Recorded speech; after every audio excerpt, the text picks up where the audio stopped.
Uh, Oren was sent to us by the Almighty to take us to a virtual tour of Jerusalem, and it's a pleasure having him. I see that your better half is also helping his around, which is good. Uh, is it or is it kids? I have no idea, but I also work from the home, so I know all about it and how it works. So we are very appreciative of your time and you coming on to speak with us. So what do you want to tell us about yourself? And let's dive into it. Go ahead. Okay, so really just a brief idea. I grew up in the north of Israel, but more than 20 years ago, I moved towards the Jerusalem area. And since I'm kind of stuck in this place, and with year by year, I learn more and more about it. And I work as a tour guide and actually showing the history and archaeology of the city to all sorts of people. I actually do it in 3 languages, Hebrew, English, and Spanish, mostly in English, but in this time of year with, let's say, no tourism, no overseas tourism, I'm actually focusing back into my Hebrew life. And what I'm actually dealing with quite a lot, especially during these few weeks that we talk about the destruction of Jerusalem, is the archaeological sites and what they show us of its destruction, taking us back, and we will focus on the first temple period. So are we ready? Okay, yeah, we did just a kind of a, I'm sure everybody will enjoy it anyway. We did a bit of a tour of the city of David, and we've talked about the tunnel of Hezekiah, but it's always good to hear, other people talking about the same subject. I love it because I get to learn more, to learn different angles. So actually the city of David will be in our focus, but actually more the side excavations, not the, let's say one very known spot, but all the rest will be a little bit on the side, not as known and not the regular walk of a visitor. And that's why I actually wow, that's I feel already a special tour coming. Go ahead. So here we go. What you see in front of you right now is a model of the first temple period, Jerusalem. Do you prefer, am I using my mouse or a spotlight, whatever you like? Whatever works for you. We can see as long as you can see my mouse, it's just a lot easier than using the spotlight. This is the area I'm pointing at that's close to the center and bottom of the map, or the model, is what we call today the city of David. Going up, we say the temple area, Mount Moriah. And now I'm going left, you'll see a red circle circling a portion of the city walls, the northern city walls, today inside the Jewish quarter. And I'm actually showing you the excavations almost in the sequence of their discovery, almost. And this was actually discovered in 1968, just after the Six-Day War, excavation led by Professor Nachman Avigad. And he was actually a teacher of archaeology of the Holy City of Jerusalem for many, many years at the Hebrew University. And he claimed the city of Jerusalem was actually quite limited in its size in biblical times. And then after the Six-Day War, he was appointed the manager and the director of the excavations of the Jewish quarter, a place that was heavily damaged during the 1948 war. So we expected to find all sorts of new stuff. When I say new, I mean Crusader, medieval periods, Byzantine, Second Temple period. But going deep, deep, deep down, and when you count the steps from the street level to the spot I'm going to show you in a moment, it's 55 steps down into the cellar of a modern building where this was discovered. What am I actually showing you? I'm showing you a place called the Israelite Tower. Please notice the man standing with the yellowish shirt in the map, and in the picture. You can see a huge squarish building, a massive fortified tower that was preserved up to the height of something like 8-9 yards in height from surface. A massive fortification built in the style that you look at it and you say, this is First Temple period construction.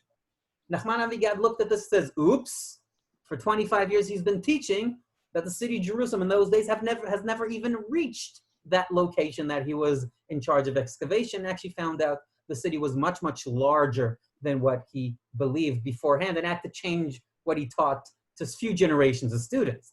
But what I'm taking you is not only the fortification, the northern fortification of the city, First Temple period, just above a tiny little valley that gives some aid and protection, just at its edge, just where the arrow points. This picture on the right was actually taken. What you can see, first of all, is the ashes. the ashes covering the floor.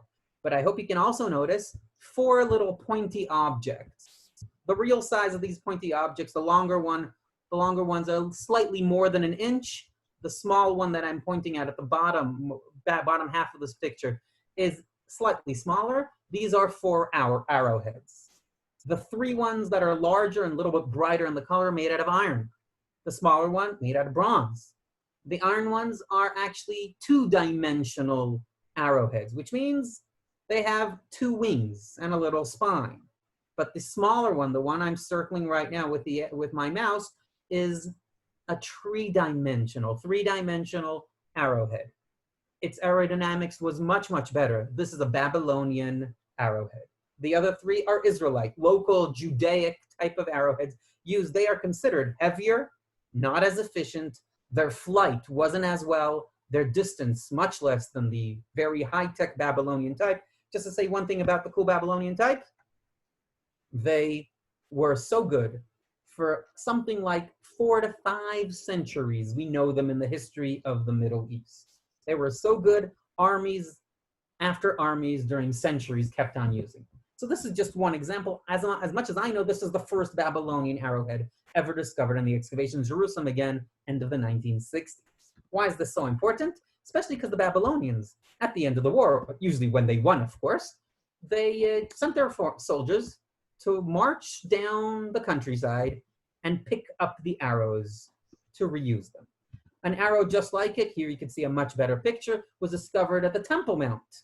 Actually in earth that was thrown out of the Temple Mount at the end of the 1990s, and sifting and cleaning them up, they found an arrowhead like this. More were found in many other sites. You can see its size. Right. This is just a moment. This is a very interesting point.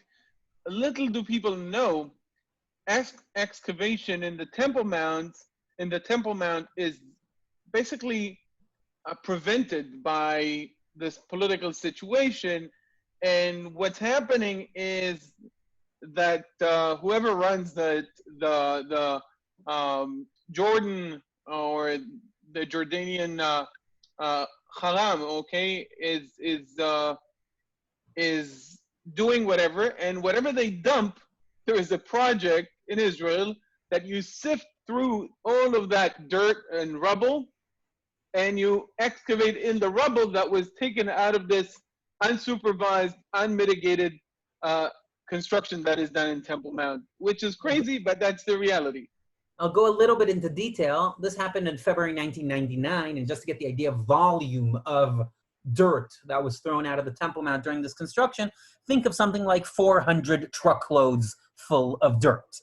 So till today, since the years 2003-4 when they started the sifting project, about 70% was already sifted, and they're slowly going through the finds.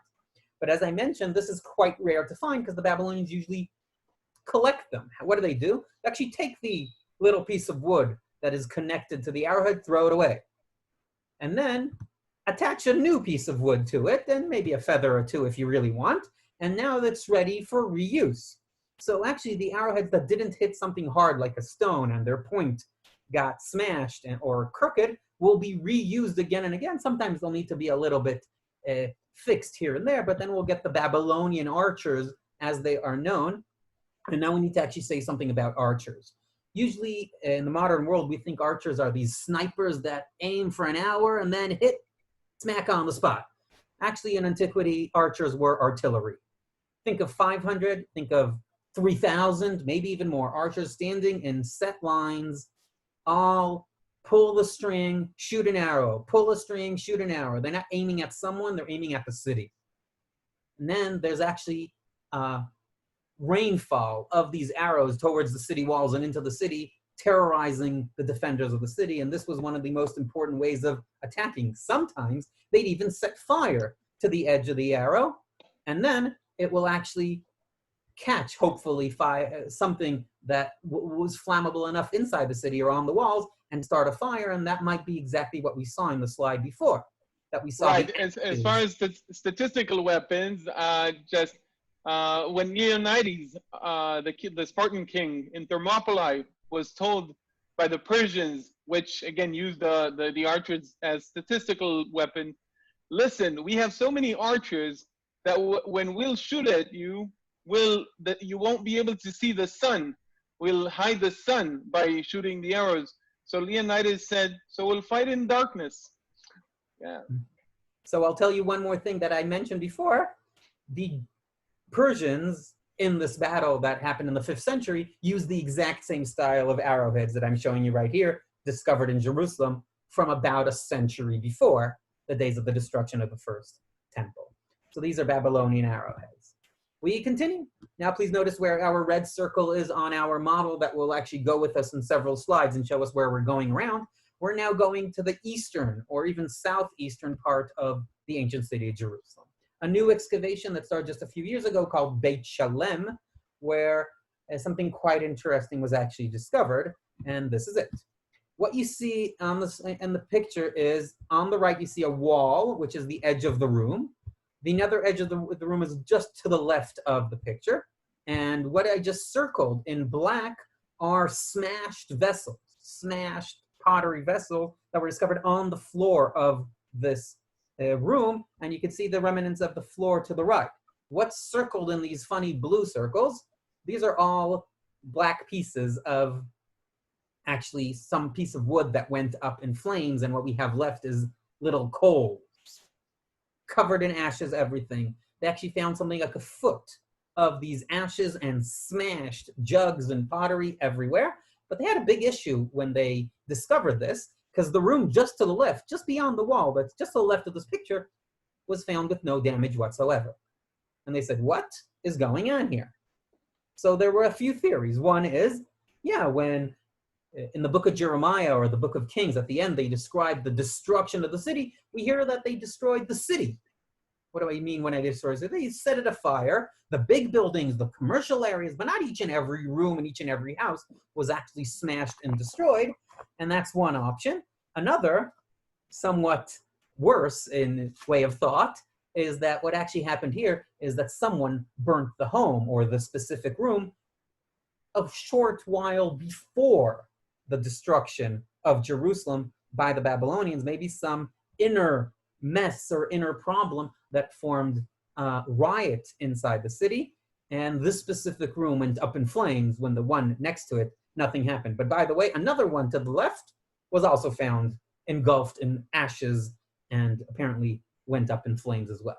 So this is a new excavation very close to the ancient city walls, a small structure, a home, an office building, it's hard to know from what was discovered, that actually takes us to the destruction of the city and how it just crashed into itself, filled up in ashes, filled up in everything, and was forgotten for many, many centuries.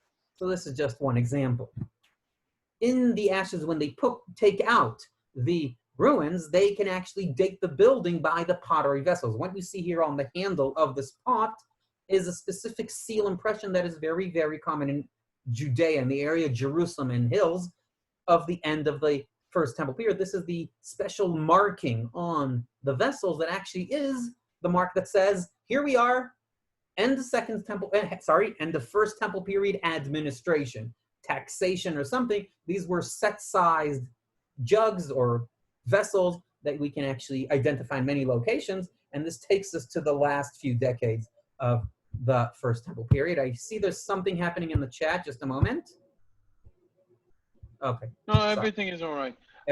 When we're just to kind of contextualize the information, when we talk about the last few decades of First Temple period, we're talking about King Josiah, roughly, to give people kind of a context, and onwards all the way to Zedekiah. Let's say from 620 BCE till 40 years later, 35 years later, when we get to the destruction of the First Temple. In the same excavation, what do they find? Well, okay, pieces of coal and ashes aren't amazing, but here you see another Babylonian arrowhead, just like the ones I showed you, and thank you for Ortal's amazing hand showing the size of this thing, just to get the idea. Ortal is the person in charge of the excavation right there, and actually a very, very good friend for many years already. And this is one of the small objects that takes us to say that we here have a Babylonian destruction period and not something that happened 20 or so years before. this really helps us with the identification and exact dating. The organic remains, burnt or not, can also send us to carbon-14 dating and help us out in identifying the exact period of time. And that is also ongoing in research. They didn't get the results, or maybe actually they got the results. They didn't publish the results yet. Right, but We'll hope they'll carbon-14 would not. know. Yeah, but not to the extent that it would help you distinguish between a Babylonian destruction in and of itself and something that happened a few years, like just before within the city. So it has its limitations. It specifically in this excavation actually has the potential to actually do something like that. Because as I mentioned, the houses there were a room destroyed, a room not. So if we go 2 rooms to the left, they actually found that the same room was renovated during the last century and a half or so of the First Temple period, 7 times. They actually found different layers within the room.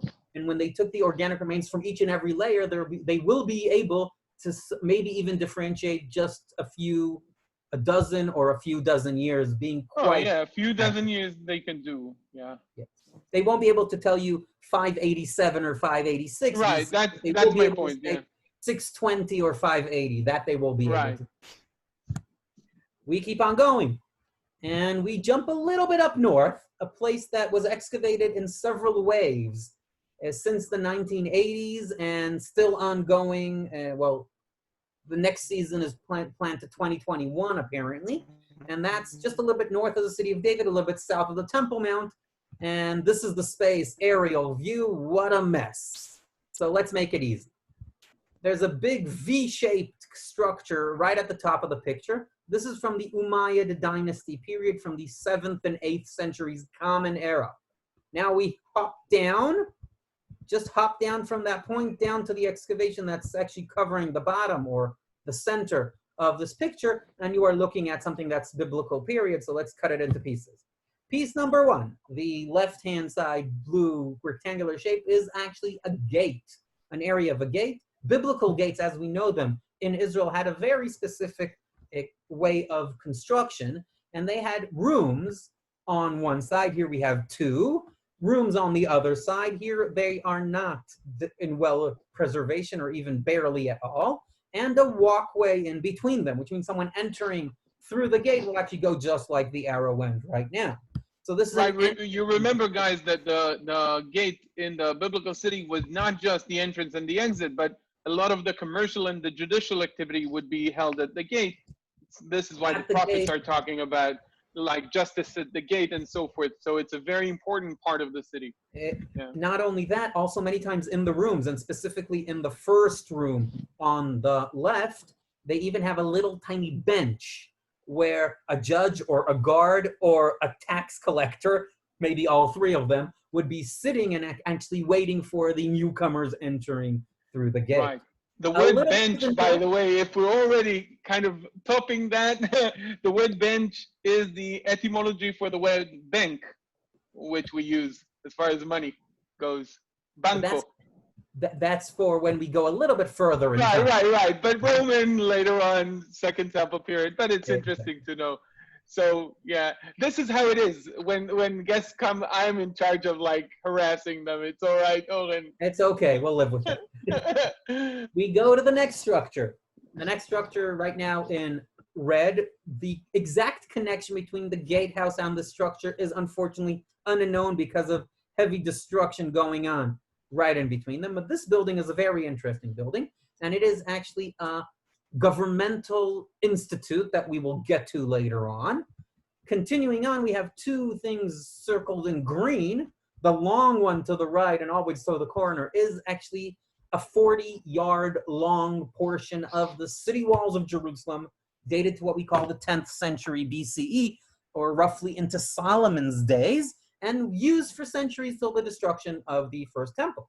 But if there's a gate here, that means the wall is right here, and they added another squarish structure, which is actually a tower protecting this portion of the governmental structure that we're going into. So we're going to dive into the red building, and we'll get back to level with earth. You see the gatehouse, and here's the walkway. With the gatehouse, you see the ruins of the rooms on the left and what was very, very poorly preserved because of later destruction and construction into and on top of it to the right. And then we get to this room. This is the governmental building. Let's close up. And what you can see is that there are actually far big, serious walls at the far end and some walkway on either side of these three reconstructed, very, very large jugs. And what happens is on the central jug, here we go, this one with the point on it, they actually found in its pieces an inscription. And the inscription reads in Hebrew letters used in the biblical periods that I'm sure Netanel can read. Right. Yeah, sure. Shar something. This is a lamed. Lamed means belongs to. Lesar something. Sar. This is a hey, even though it's a little bit obliterated. An aleph and a vav, and that's all we have. It's broken. So we have lesar, which means in Hebrew to the minister, ha of, and then o. So in Hebrew it can be otzar, which is finance. It could be ofim, which is ofe, which is actually a baker, and it can even be urvot, which in Hebrew will mean stables. All these are things we know in ancient times. Hard to know exactly what. But this means that whatever the contents of this specific jug were, whatever it was, I don't know if it was wheat, anything else, honey, oil, I don't know, it was meant for this specific minister. And then we can suspect that each and every one of these jugs actually contains something else. Because another jug that is just around the corner outside this picture actually shows us a painting of a palm tree on it, which we assume means they had dates or date honey in it. And that means that each and every one of these jugs was accessible by the visitors coming in, and they can put whatever they wanted inside. We assume this was something connected with taxation, that each and every jug was for a different ministry or for a different occupants in the city, that whatever you bring into it was brought in, put inside. This is my tax. It wasn't in gold and silver, it was actually in products. So this right, we know that also from the Samaria structure. Exactly. So this is what we have right here in the structure, but we want to go a little bit further into the structure, into the first season of the excavation here, still in the 1980s, when Dr. Eilat Mazar, here as a young lady today, she's a few years older, is actually showing in this picture the little ditch in the floor that this jug actually left in the floor.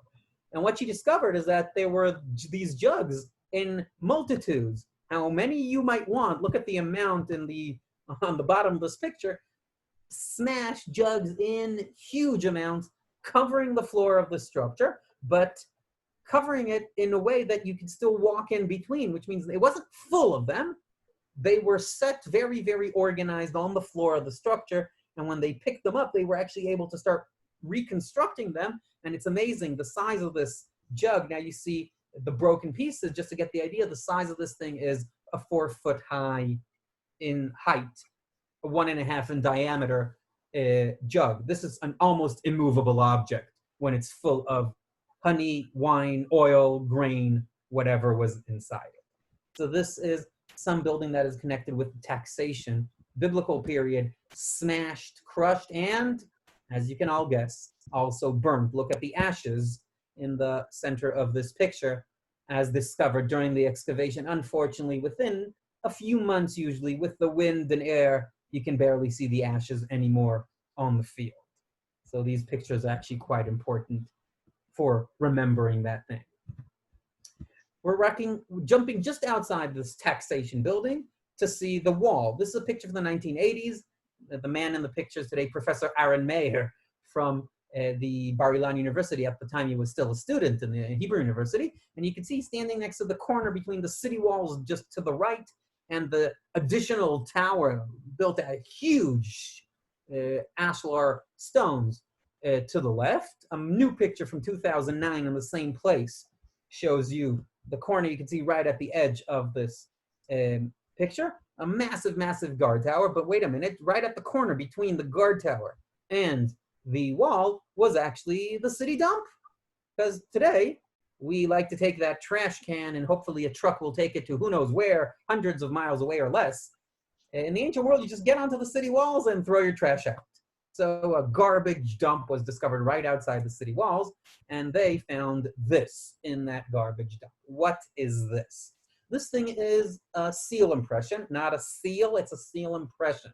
The seal is written backwards, so when you smash it, press it well onto a piece of clay or wax in the Middle Ages, you'll be able to read it, and this is a seal impression of a very important person. This first word here says belongs to a man named Hezekiah, and at the bottom, these three letters form the word melech, king. And then there's a yud, a hey, and a dalet, which is the beginning of the word Yehudah, Judea. So this is the only Jewish king that his name was found inside the city of Jerusalem, Hezekiah, king of Judah, from roughly 2,700 years ago or a little bit more, the king of Judea more than a century before the destruction of the first temple, a very, very rare find, and a very... Right, and a quite recent one, maybe 2 years ago, right?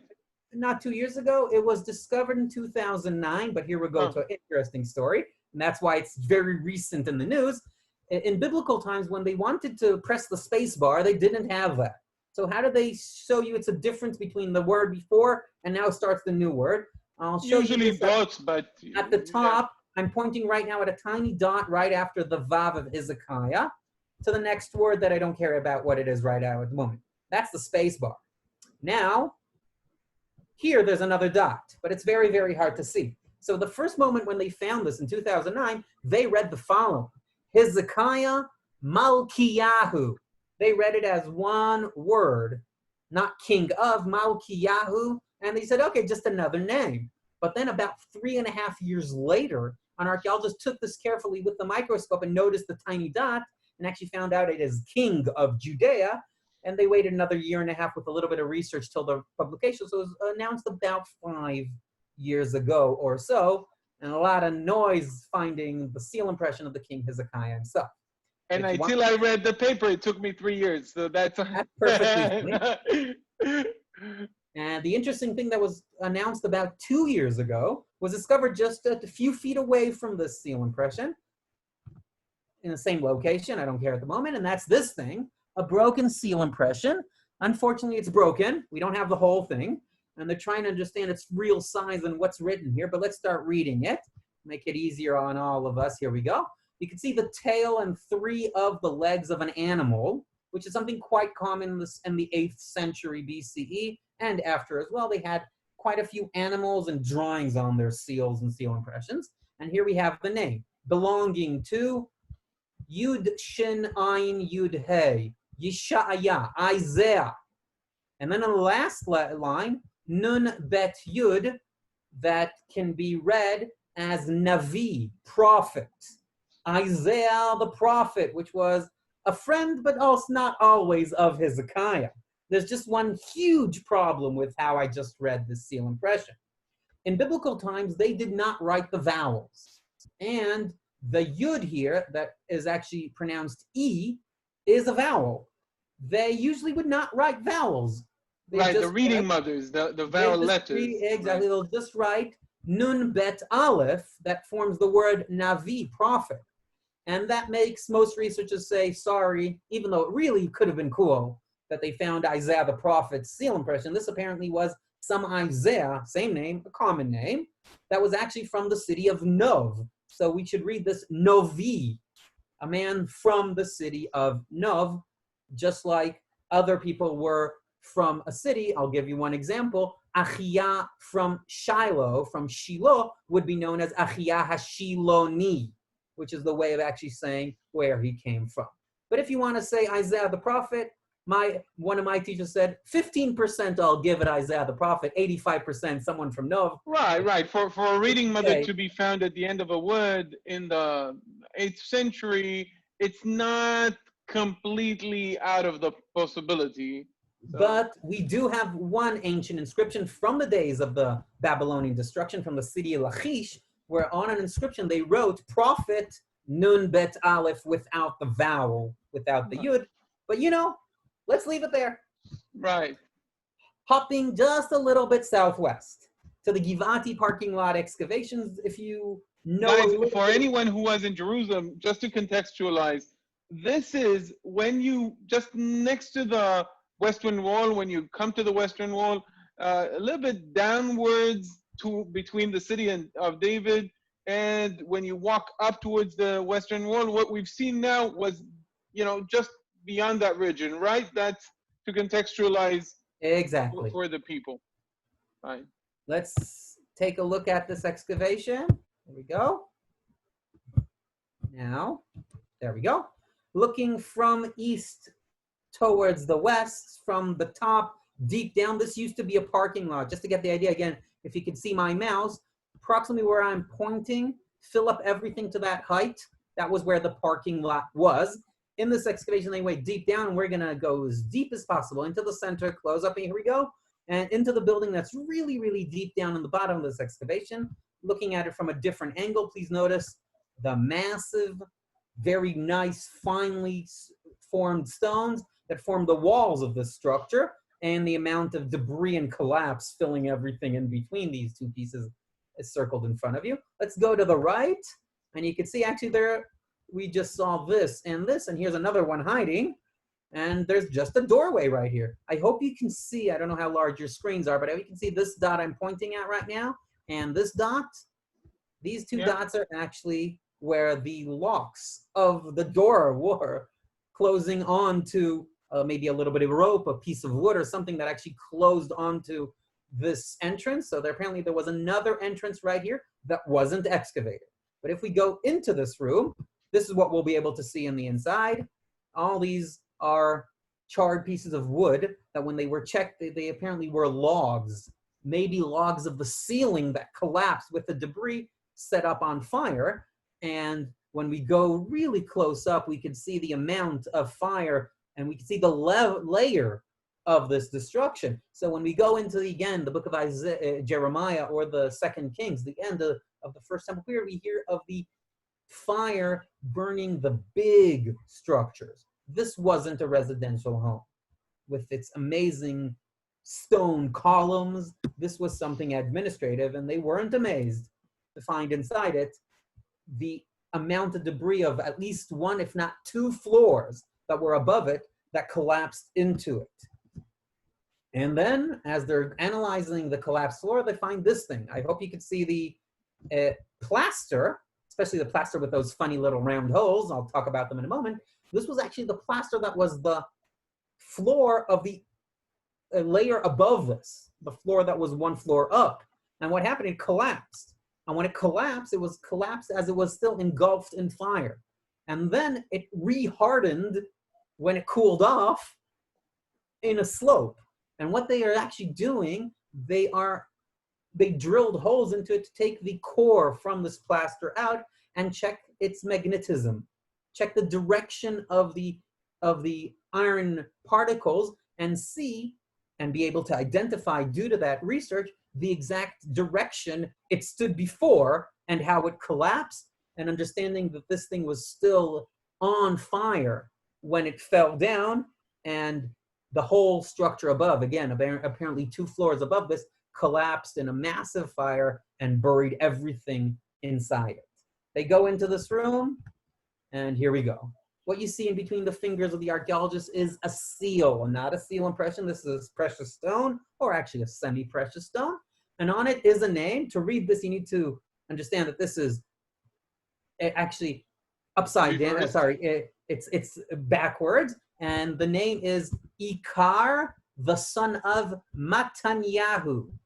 Prime Minister of Israel, Netanyahu. The name means the exact same thing, which means God gave. A very, very famous, common way of mentioning a name. And actually, Netanel, our host, means the exact same thing. Same name, but it's not my fault. It's the fault of my father, whom I saw here before. I don't know if he's still with us, but he is in. He's to be faulted for my name. I didn't choose it for myself, so that's okay. Thank you very much. In the next room, they found a seal impression, announced about a year ago, a year and a bit or so. And this is a seal impression. It's a piece of clay. It was hardened in the fire. You can see it's black from what happened to it. And on it, you can see the really well done letters. Try to think this thing is 1/2 inch in total in size. And you can see the name Natan Melech. Again, this time it will be not God gave, but the king gave. And then Natan Melech. Yeah. Natan Melech belongs to a man named Natan Melech. Eved means servant or slave. HaMelech, servant of the king. Natan Melech, the servant of the king, or the squire, or something like that.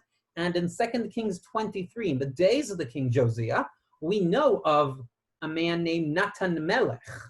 That was one of the servants of the king. And even though there he isn't called Eved HaMelech, servant of the king, he's actually just known as one of the workers in his estate. This might be the exact same man, another quite rare thing to find, someone we know in the debris. And if it's really from the days of Josiah, let's say 30 few years before the destruction of the first temple, then his seal impression left behind in a burnt building from those days comes right well with the dating. We keep on going, and now we hop to a very known place. It's called Area G. I think that when you visit the city of David, it's almost, it's a place that rarely you will skip. And in the excavations there, they found homes and structures from the first temple period. Here we have an almost aerial view. Please notice the two big columns in the center of this picture. Let's take a look at this from the other direction. Here's one of them, and this is the other. Please notice, as much as weird as this might sound, during the 1960s, these columns were found standing. The amount of debris around them just held them up.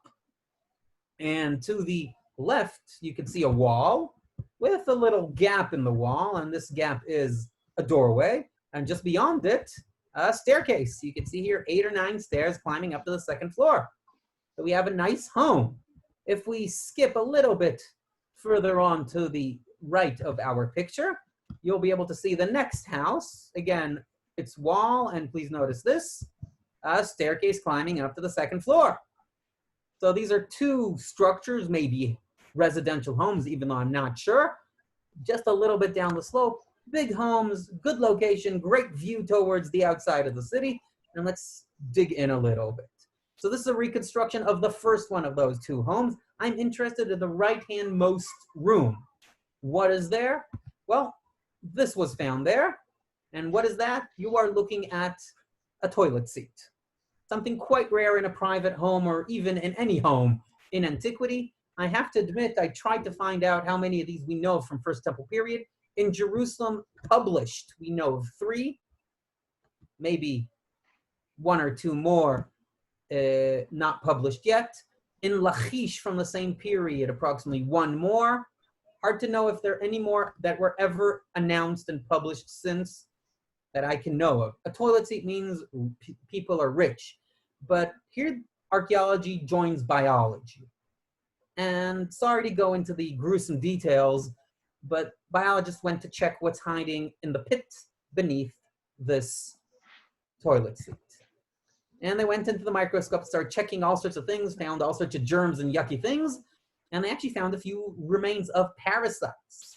And they assume, even though they can't be sure, that this teaches us that in the First Temple period, they had issues with food. One of the biologists said, I can't be sure of this, but I suspect that they ate raw meat, that they couldn't cook their meat. Why? They're under siege. The Babylonian siege that took many, many months, 1.5 years or maybe 2.5 years, depends on what source we're trying to cope with and work on. And we're talking about a long siege with the time, no wood left for lighting a fire, but there's still cattle in the city. So they slaughter them and eat them, but they can't really cook it, and that's what this biologist suspects.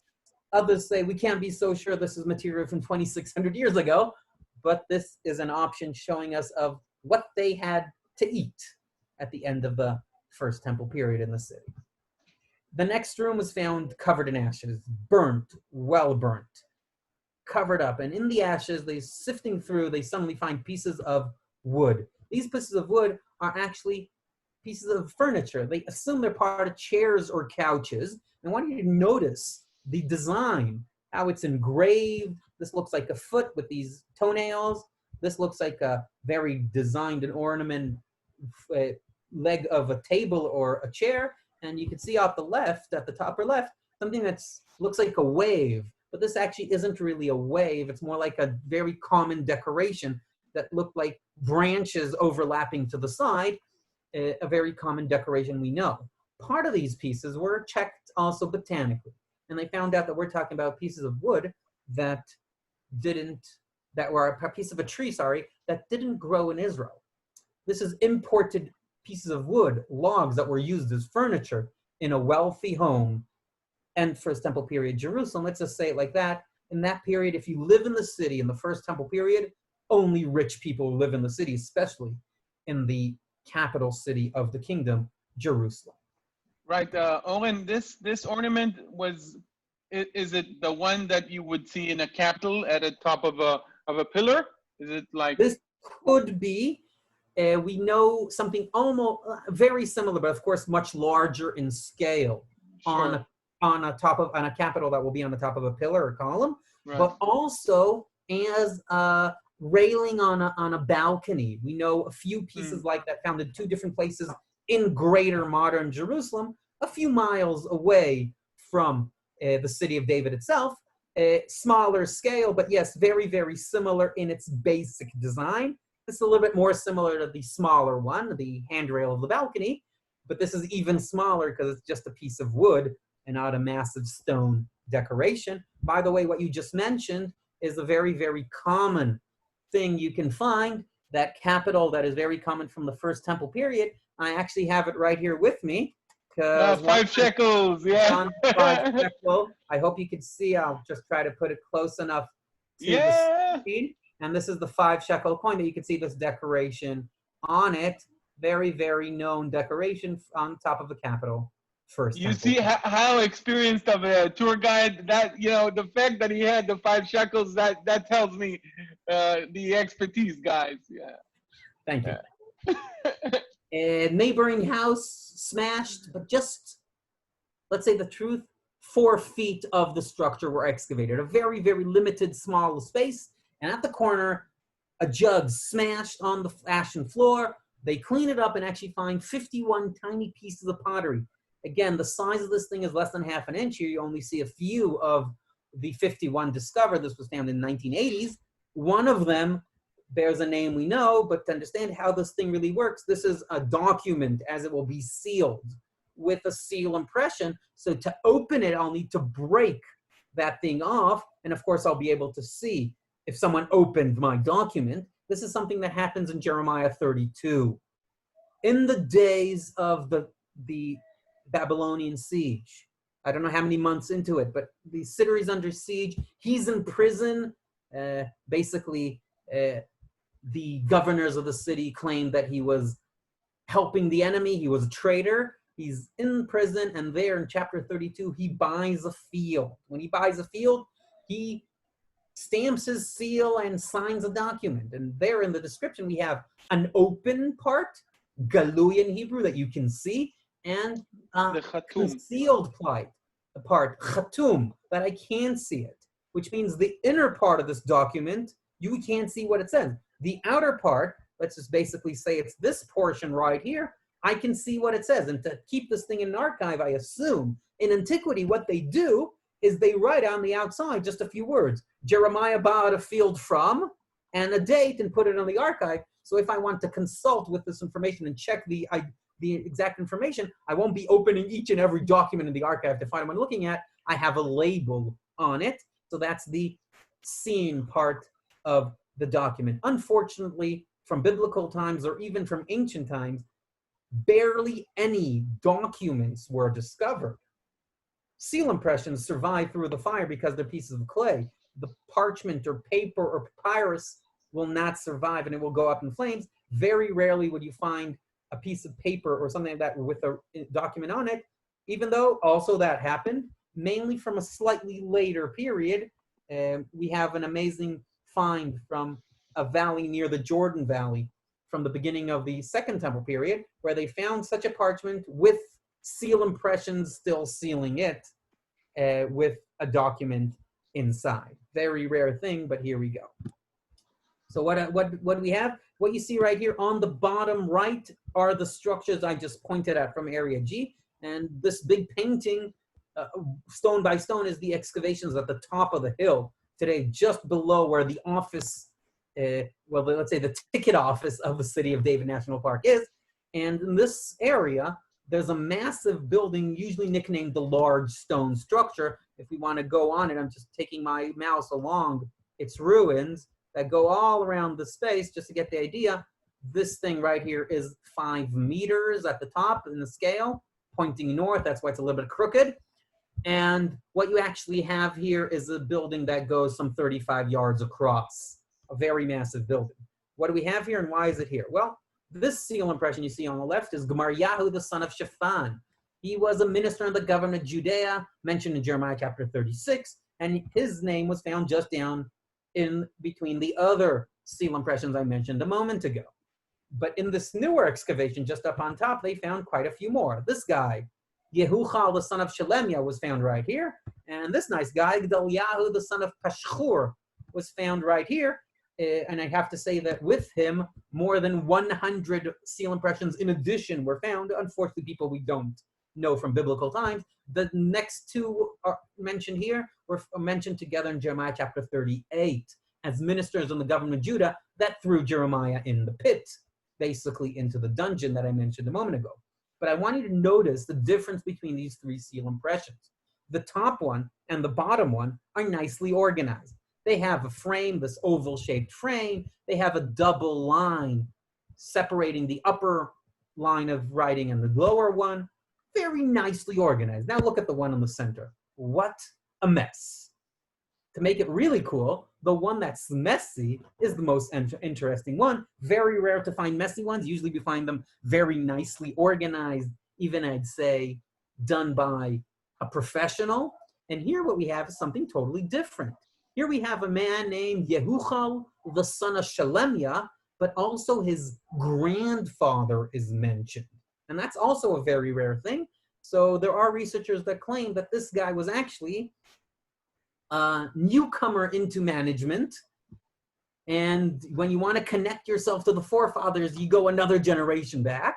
And apparently he did this on his own or something like that, not going. His daughter did it to him for Father's Day. I know, she told me that was his Father's Day gift from his daughter. Yeah. Something like that. So this is another seal impression. Hopping more. So where are we? You see the city. What happens to it? Where did the Babylonians attack from? Well, what we know is that they attacked from the north, breaking into the city, and we have the evidence I showed you in the beginning of this virtual tour right at the top of this picture. But what also happens is that we have someone running away. Where from? From the bottom. What you see right here at the bottom picture is a piece of fortification discovered here. Now look at this. So there's the fortification, that part of it was discovered, and then a little bit hiking down the hill towards the bottom of the valley here, another newer fortification, which means some small addition to the city, and these 2 walls existed simultaneously. No one tear down the more ancient wall, it's already there. So actually the space in between these 2 walls can be nicknamed Bein HaChomotaim, in between the 2 walls. And such a saying exists in the 2 Kings, chapter 25. I'm quickly opening it right here in front of me. Of course, I have a Hebrew one in front of me. And in chapter 25, 2 Kings, we're told of the king Zedekiah. And there we are told that in the 9th day of the month of the 4th month, we call it Tammuz, which is the current month in the Jewish calendar, there's a problem. There's no food. There's hunger. And then the Babylonians start breaking into the city. And then what happens?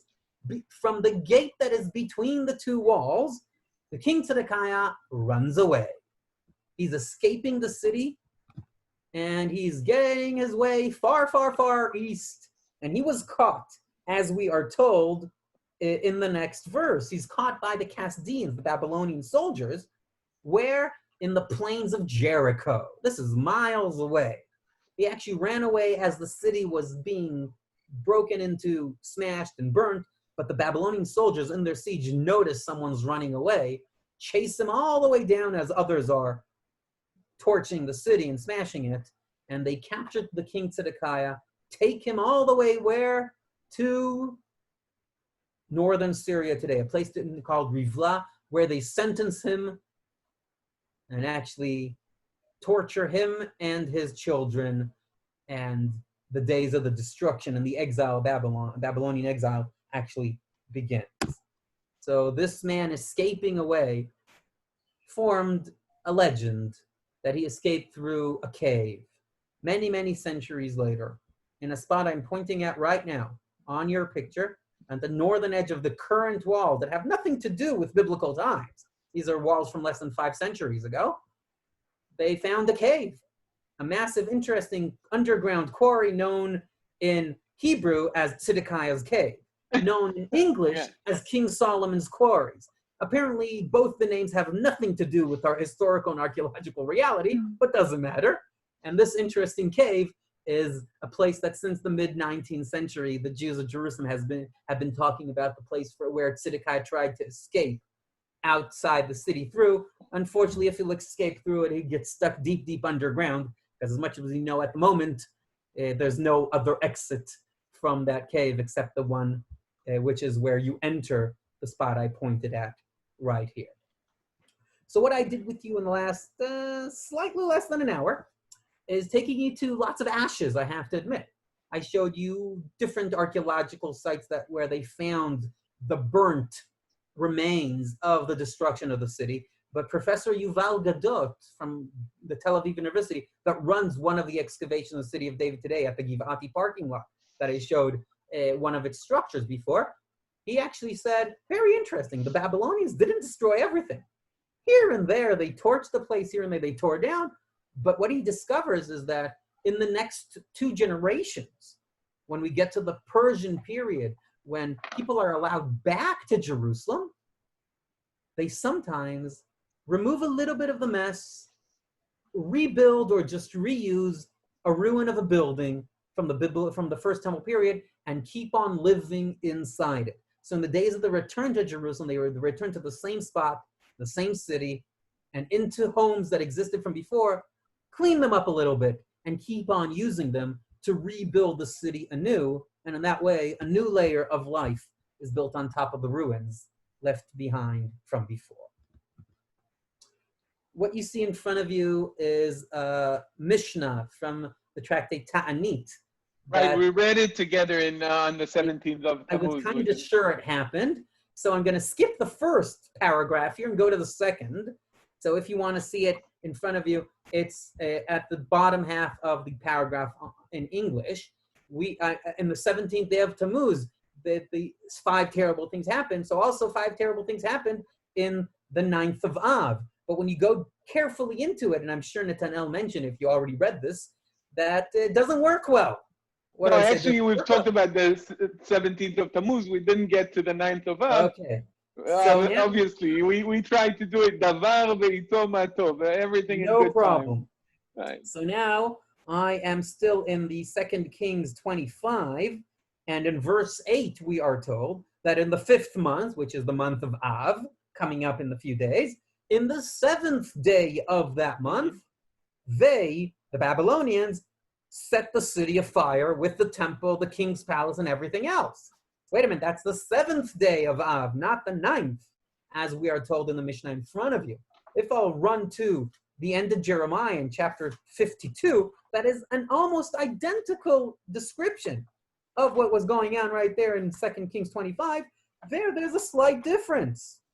There we are told that this story happens in the 5th month, but in the 10th day of that month, which means actually the destruction, if I take both sources as one, was a period of several days. And the fast, remembering and thinking and contemplating about this destruction, was set kind of in the middle of those days between the 7th and the 10th of the month of Av. Halachically, in Jewish law, something that is very interesting is that in the 3 days between the 7th and the 9th, the mourning, the customs, the traditions of remembering the destruction of the temple become a little bit more intensified. But I'll just run to centuries later. Josephus Flavius, the Jewish historian living at the end of the Second Temple period, describes specifically that when the Romans destroyed the temple, it happened the 9th of Av, which is exactly the same day in the month that it happened, centuries before in the destruction of the first temple by Nebuchadnezzar, the king of Babylon. He actually says it's the same time. And so if I understand it correctly, he's actually saying we have the place torched for several days, going up in flames, destroyed and crushed, and its remains scattered around. Any questions? Anything at all? First of all, thank you very much. Thank you very much for coming. It really, Thank you.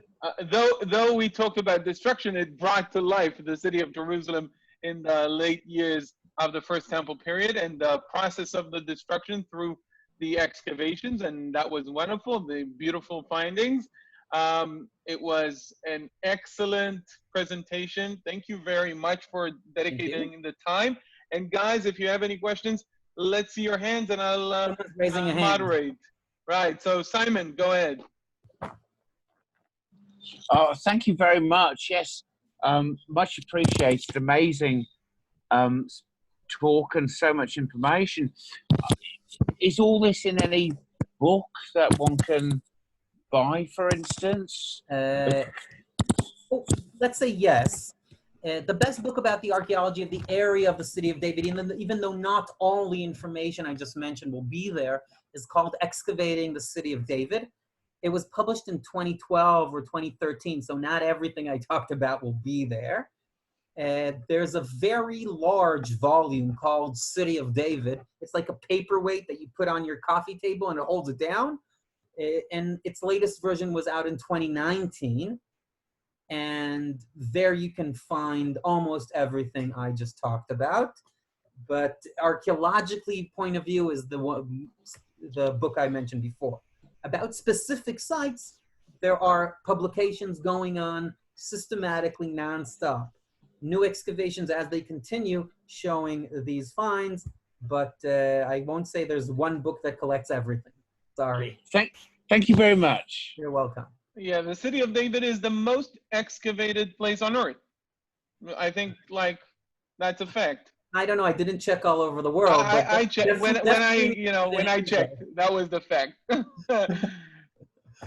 I don't know if there is a Guinness record for it, but there, that's the point. Surprise, please. Don't forget to unmute your microphone, Surprise. I just have this question about Zedekiah and Hezekiah. Is this the same person or different? No. Hezekiah was the king around 700 BCE, and Zedekiah is roughly 6-7 generations later or so, and maybe 5, and he's the last king of Judah. Try to think that he was king from 597 to 586 BCE. This is more than a century after Hezekiah. I know their names are very, very similar, and that's confusing. Hezekiah around 700 BCE, Zedekiah around 590 BC. Right. To give the biblical context, Hezekiah is the one against whom the Assyrians march, okay? And Isaiah is helping him, and God is fighting the Assyrians at night, and that's that story. And Zedekiah is the king at the end of the time of the kingdom of Judah, where the Babylonians, Nebuchadnezzar II, comes and destroys the city. So that's kind of to give the biblical context. Okay, thank you. Sure.